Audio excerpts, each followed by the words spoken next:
नमस्कार दोस्तों, हमारे यूट्यूब चैनल एग्जाम लर्नर में आपका स्वागत है। दोस्तों, आज के इस वीडियो में हम लोग यूपीपीएससी यानी कि उत्तर प्रदेश लोक सेवा आयोग द्वारा आयोजित जीआईसी यानी कि गवर्नमेंट इंटर कॉलेज और जीडीसी यानी कि गवर्नमेंट डिग्री कॉलेज प्रवक्ता परीक्षा 2021 के लिए सामान्य अध्ययन यानी कि पेपर फर्स्ट में हम लोग भारतीय इतिहास से जुड़े प्रश्नों को देखेंगे। इस वीडियो में हम लोग कुल 30 प्रश्नों को पढ़ेंगे जो कि आपका भारतीय इतिहास से जुड़ा होगा और यह पेपर फर्स्ट के लिए जो है महत्वपूर्ण है।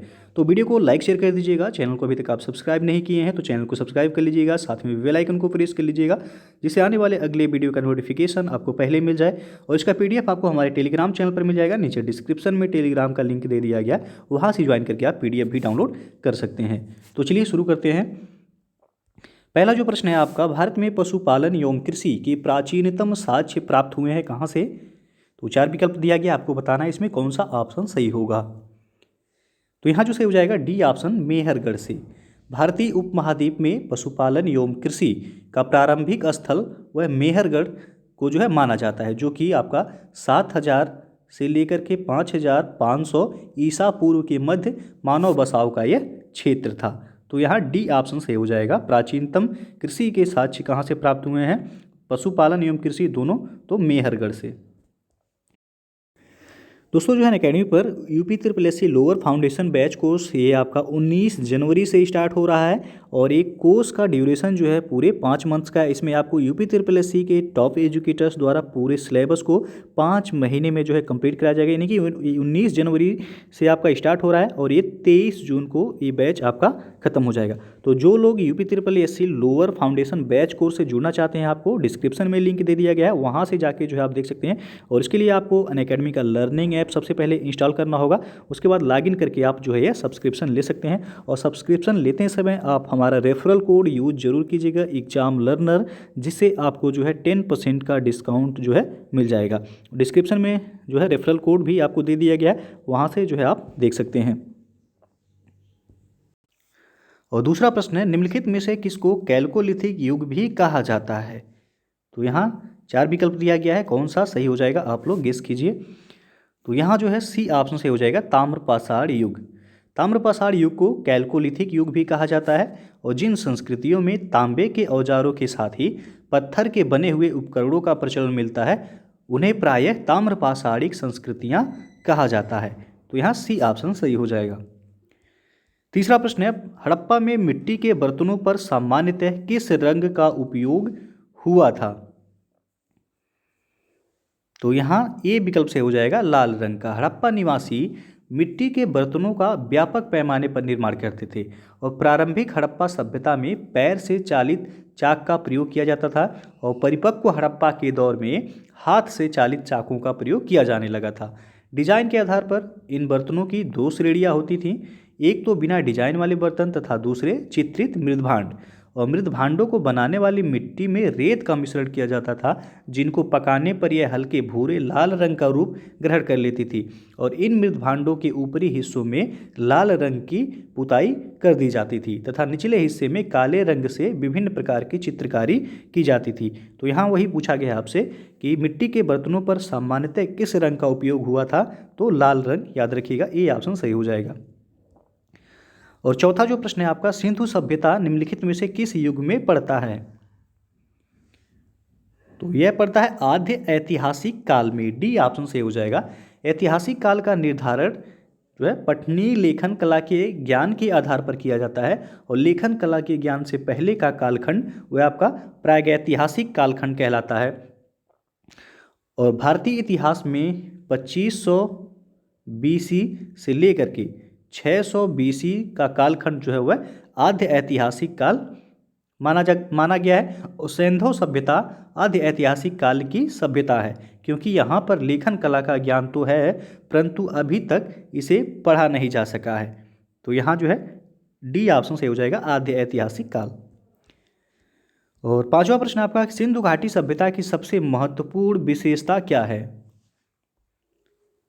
तो यह है पक्की ईंट से बनी इमारत। सिंधु घाटी सभ्यता की प्रमुख विशेषता नगर नियोजन को माना जाता है। तो नगर नियोजन आपका ऑप्शन में दिया नहीं गया है।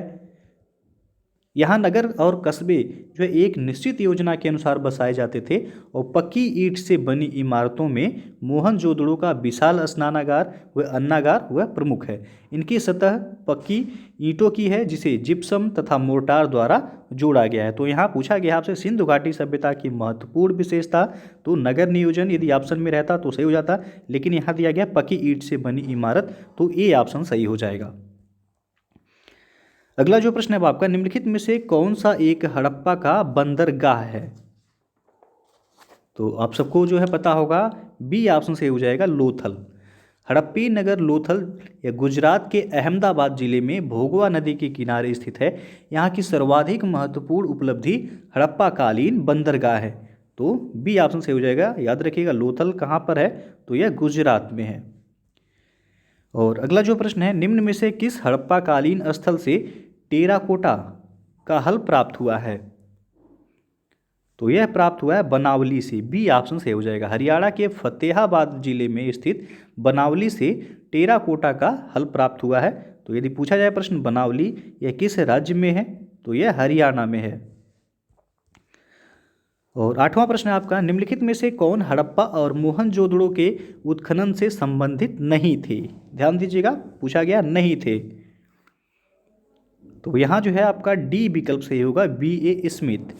वर्ष 1921 में दयाराम साहनी ने हड़प्पा का सर्वेक्षण किया और वर्ष 1926-27 से वर्ष 1933 और 34 में माधो स्वरूप वत्स हड़प्पा के उत्खनन कार्य से संबंधित रहे और मोहनजोदड़ो की खोज सर्वप्रथम 1922 में राखाल दास बनर्जी ने की थी तथा इसके पुरातात्विक महत्व की ओर ध्यान आकर्षित किया। इनके अतिरिक्त कुछ अन्य विद्वान जैसे कि K.N. दीक्षित, अर्नेस्ट मैके, R.L. स्टीन, ए घोष, J.P. जोशी आदि ने भी इस सभ्यता की खोज में महत्वपूर्ण योगदान दिया है। तो यहाँ B.A. स्मिथ ये हड़प्पा सभ्यता की खोज से संबंधित नहीं रहे, बल्कि ये भारतविद एवं कला इतिहासकार के रूप में प्रसिद्ध हैं B.A. स्मिथ। तो डी ऑप्शन सही हो जाएगा। पूछा गया मोहनजोदड़ो के उत्खनन से संबंधित नहीं थे हड़प्पा और मोहनजोदड़ो के, तो वह थे B.A. स्मिथ। और अगला जो प्रश्न है, बोगजकोई का महत्व इसलिए है कि, तो यहाँ जो है 4 ऑप्शन दिया गया है, आपको बताना है कौन सा सही हो जाएगा। तो ए विकल्प सही होगा। यहाँ बोगजकोई का महत्व इसलिए है कि वहाँ जो अभिलेख प्राप्त हुए हैं उनमें वैदिक देवी एवं देवताओं का वर्णन मिलता है। बोगजकोई जिसे एशिया माइनर के नाम से भी जाना जाता है, तो यदि एशिया माइनर भी लिखा रहे तो आप जो है बोगजकोई समझिएगा।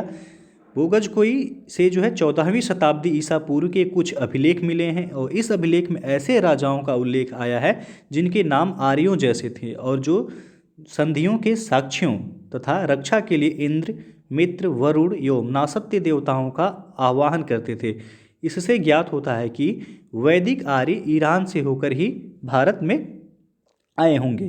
तो यहाँ ए विकल्प सही हो जाएगा। बोगजकोई का महत्व इसलिए है कि वहाँ जो अभिलेख प्राप्त हुए उनमें वैदिक देवी एवं देवताओं का वर्णन मिलता है।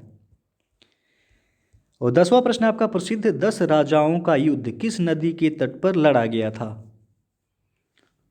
तो यह परुशड़ी नदी के तट पर। डी विकल्प से हो जाएगा। 10 राज्य युद्ध या फिर 10 राजाओं का युद्ध इसे कहा जाता है। यह परुशड़ी नदी जो कि वर्तमान में इसका नाम क्या है, रावी। परुशड़ी नदी का वर्तमान नाम है रावी नदी के तट पर जो है लड़ा गया था, जिसमें भरतों के राजा सुदास ने 10 राजाओं के एक संघ को हराया और इस संघ में आर्यों के प्रमुख जन जो है अनु, दुह, यदु, पुरु, तुर्वसु तथा 5 लघु जनजातियों का समूह सम्मिलित था जिसके पुरोहित थे विश्वामित्र। तो यहाँ जो है पूछा गया प्रश्न, प्रसिद्ध 10 राजाओं का युद्ध किस नदी के तट पर लड़ा गया था? परुशड़ी नदी के तट पर लड़ा गया था। वर्तमान नाम याद रखिएगा रावी है। अगला जो प्रश्न है, ऋग्वेद का कौन सा मंडल पूर्णतः सोम को समर्पित है? तो यह है 9वां मंडल। सी विकल्प सही हो जाएगा। यहाँ ऋग्वेद में कुल 10 मंडल हैं। कितने मंडल हैं? तो 10 मंडल हैं। नवम मंडल में के सभी 114 मंत्र यह सोम को समर्पित हैं। सोम आर्यों का मुख्य पेय था और जिसे मूजवंत पर्वत से प्राप्त किया जाता था। ऋग्वेद के 10वें मंडल में चारों वर्णों की उत्पत्ति का उल्लेख है। तो यदि पूछा जाए ऋग्वेद के 10वें मंडल में क्या है, तो चारों वेदों की जो है वेदों नहीं, चारों वर्णों की उत्पत्ति का उल्लेख है 10वां मंडल में। तो यहाँ जो है पूछा गया सोम को कौन सा मंडल पूर्णतः सोम को समर्पित है, तो 9वां मंडल याद रखिएगा, सी ऑप्शन सही हो जाएगा यहाँ। और अगला प्रश्न है ऋग्वेद संहिता का 9वां मंडल पूर्णतः किसको समर्पित है, तो अभी जो है बताया गया है प्रश्न का उत्तर जो है डी ऑप्शन सही होगा यहाँ, सोम और इस पेय पर नामाकृत देवता, डी ऑप्शन सही हो जाएगा यहाँ। अगला जो प्रश्न है आपका गायत्री मंत्र किस पुस्तक में मिलता है, तो यह ऋग्वेद में मिलता है, सी विकल्प सही हो जाएगा। गायत्री मंत्र ऋग्वेद में उल्लिखित है और इसके रचनाकार विश्वामित्र। गायत्री मंत्र के रचनाकार कौन है, तो विश्वामित्र हैं और यह मंत्र ऋग्वेद के 3य मंडल में वर्णित है। यदि पूछा जाए कि गायत्री मंत्र ऋग्वेद के कौन से मंडल में है, तो यह ऋग्वेद के 3य मंडल में वर्णित है। अगला प्रश्न है महावीर स्वामी का जन्म कहाँ हुआ था, तो इनका जन्म कुंडग्राम में हुआ था, ए ऑप्शन सही हो जाएगा। महावीर स्वामी का जन्म कुंडग्राम जो कि वैशाली के निकट है लगभग 599 ईसा पूर्व में हुआ था। उनकी माता त्रिशला, माता का नाम इनके याद रखिएगा त्रिशला, यह वैशाली के लिच्छवी गणराज्य के प्रमुख चेटक की बहन थीं तथा पिता सिद्धार्थ या ज्ञात्रिक क्षत्रियों के संघ के प्रधान थे। तो यहाँ पूछा गया है महावीर स्वामी का जन्म कुंडग्राम में हुआ था और ये सन याद रखिएगा 599 ईसा पूर्व। अगला प्रश्न है आपका महावीर जैन के मृत्यु निम्नलिखित में से किस नगर में हुई थी, तो यह हुआ था पावापुरी में, सी ऑप्शन सही हो जाएगा यहाँ। महावीर स्वामी का जन्म आपको बताया गया है 599 ईसा पूर्व वैशाली के निकट कुंडग्राम में हुआ था और उनके पिता सिद्धार्थ या ज्ञात्रिक क्षत्रियों के संघ के प्रधान थे जो कि वज्र संघ का एक प्रमुख सदस्य थे और 527 ईसा पूर्व के लगभग 72 वर्ष की आयु में राजगृह के समीप स्थित पावापुरी नामक स्थान में उन्होंने शरीर त्याग दिया। तो सी ऑप्शन यहाँ सही हो जाएगा। महावीर की मृत्यु सन याद रखिएगा 527 ईसा पूर्व और पावापुरी में। अगला प्रश्न है आपका भगवान महावीर का प्रथम शिष्य कौन था, तो यह थे जामाली, ए ऑप्शन सही हो जाएगा यहाँ। और अगला प्रश्न है आपका निम्नलिखित में से कौन सबसे पूर्वकालिक जैन ग्रंथ कहलाता है, तो यह है 14 पूर्व, सी ऑप्शन सही हो जाएगा। 14 पूर्व ये प्राचीनतम जैन ग्रंथ है और अंतिम नंद राजा के समय में संभूत विजय तथा भद्रबाहु संघ के अध्यक्ष थे तथा यही जो है महावीर द्वारा प्रदत्त 14 पूर्वों के विषय में जानने वाले अंतिम व्यक्ति थे और 12 अंग में जैन सिद्धांतों का संकलन है। 12 अंग में जैन सिद्धांतों का क्या है, तो संकलन और प्रथम जैन सभा में किया गया था। तो यहाँ पूछा गया है आपसे सबसे पूर्वकालिक जैन ग्रंथ कौन सा कहलाता है, तो वह 14 पूर्व, सी ऑप्शन सही हो गया। अगला प्रश्न है महात्मा बुद्ध ने अपना पहला धर्म चक्र प्रवर्तन किस स्थान पर दिया था, तो ये आप सबको पता होगा सारनाथ में, बी ऑप्शन सही हो जाएगा। 6 वर्षों की साधना के पश्चात जो है 35 वर्ष की अवस्था में वैशाख पूर्णिमा की रात्रि को एक पीपल के वृक्ष के नीचे गौतम बुद्ध को ज्ञान प्राप्त हुआ और ज्ञान प्राप्ति के बाद ही वे बुद्ध कहलाए और ज्ञान प्राप्ति के पश्चात गौतम बुद्ध ने अपने मत का प्रचार प्रारंभ किया और उरुबेला से वे सबसे पहले ऋषिपत्तन, नाम याद रखिएगा, जो सारनाथ का पुराना नाम है वह है ऋषिपत्तन, वर्तमान में यह सारनाथ है, वहाँ आए और यहाँ उन्होंने 5 ब्राह्मण सन्यासियों को पहला उपदेश दिया और इस प्रथम उपदेश को धर्म चक्र प्रवर्तन कहा जाता है। तो ये प्रश्न भी पूछा जाता है भगवान बुद्ध के प्रथम उपदेश को क्या कहा जाता है, तो धर्म चक्र प्रवर्तन कहा जाता है और यह उपदेश दुख के कारणों, दुख का अंत, उनके समाधान से संबंधित था और इसे 4 आर्य सत्य भी कहा जाता है। 4 आर्य सत्य भी इसे कहा जाता है। तो याद रखिएगा सारनाथ का पुराना नाम ऋषिपत्तन था और एक और नाम था मृगदाव। तो कोई भी जो है आपसे पूछा जाए मृगदाव या ऋषिपत्तन, तो वह सारनाथ का पुराना नाम था। यहाँ प्रश्न पूछा गया धर्मचक्र प्रवर्तन किस स्थान पर दिया गया था भगवान बुद्ध द्वारा, सबसे पहले तो सारनाथ में। अगला जो प्रश्न है आपका महात्मा बुद्ध का महापरिनिर्वाण कहाँ हुआ था, तो यह कुशीनगर में हुआ था, सी विकल्प सही हो जाएगा। और इन्होंने सबसे पहले जो है उपदेश पहला कहाँ दिया था, तो सारनाथ याद रखिएगा, पुराना नाम है सारनाथ का, मृगदाव और ऋषि पत्तन। और सर्वाधिक उपदेश गौतम बुद्ध द्वारा कहाँ दिया गया है? तो श्रावस्ती में। श्रावस्ती, सर्वाधिक उपदेश यदि पूछा जाए तो श्रावस्ती में दिया गया है। सबसे पहला उपदेश सारनाथ, और इनका जो है महापरिनिर्वाण यानी कि मृत्यु कुशीनगर में हुआ था। जन्म आपको पता ही होगा जो है लुम्बिनी। अगला जो प्रश्न है आपका, त्रिपिटक किसकी धार्मिक पुस्तक है? तो यह है बौद्ध का, डी विकल्प से हो जाएगा।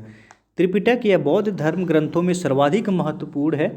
बुद्ध की मृत्यु के बाद उनकी शिक्षाओं को संकलित कर 3 भागों में बांटा गया, इन्हीं को त्रिपिटक कहते हैं। पहला जो है विनय पिटक, तीनों नाम याद रखिएगा, प्रश्न यहाँ से बनता है। विनय पिटक जो कि संघ संबंधी नियम तथा आचार की शिक्षाएं हैं इसमें। दूसरा है सुत्त पिटक, जिसमें जो है महात्मा बुद्ध के वचन का वर्णन है सुत्त पिटक में। और तीसरा जो है वह है आपका अभिधम्म पिटक, तीसरा है अभिधम्म पिटक।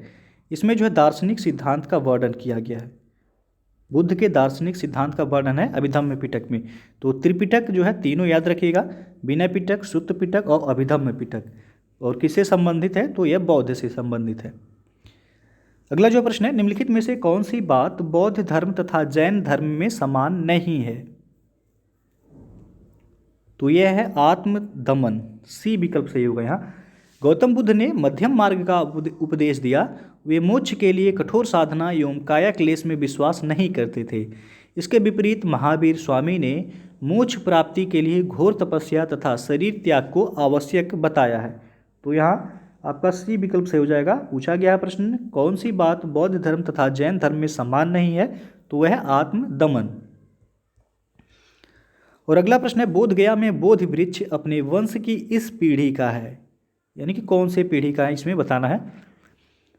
तो ये पंचम पीढ़ी का है, सी विकल्प से हो जाएगा। महाबोधि मंदिर स्थित वर्तमान बोधि वृक्ष वह नहीं है जिसके नीचे बैठकर जो है महात्मा बुद्ध ने ज्ञान प्राप्त किया था।